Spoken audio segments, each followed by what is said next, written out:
Welcome to our channel. Today we how to reset your profile info with Grubhub easy tutorial step by step clearly.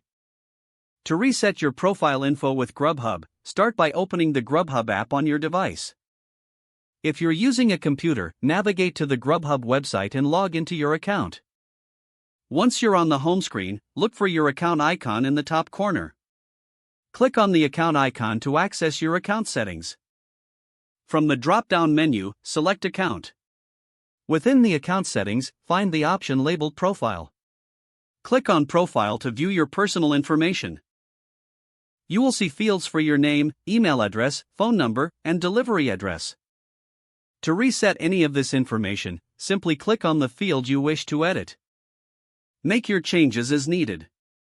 After you have updated your profile info, look for the Save button at the bottom of the page. Click on Save to apply your changes. You should receive a confirmation message indicating that your profile has been updated. If you need to change your password, find the Password section in the account settings. Follow the prompts to enter your current password and create a new one. Once you've completed that, remember to save your new password. Finally, exit the settings by clicking on the account icon again. You are now all set with your updated profile information on Grubhub. If the page does not load, refresh the browser or try again in a private or incognito window. Make sure you are using the correct email address, then retype it carefully to avoid small typos. If your password is not accepted, use the reset option and create a new strong password you can remember.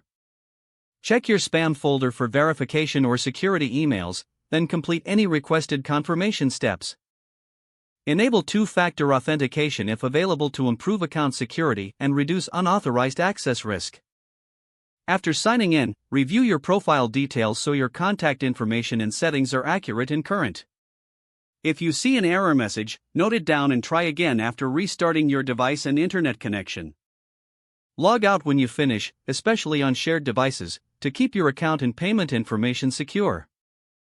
If the page does not load, refresh the browser or try again in a private or incognito window. Make sure you are using the correct email address, then retype it carefully to avoid small typos. If your password is not accepted, use the reset option and create a new strong password you can remember. Check your spam folder for verification or security emails, then complete any requested confirmation steps. Don't forget to like this video and subscribe to our channel for more step-by-step tech guides.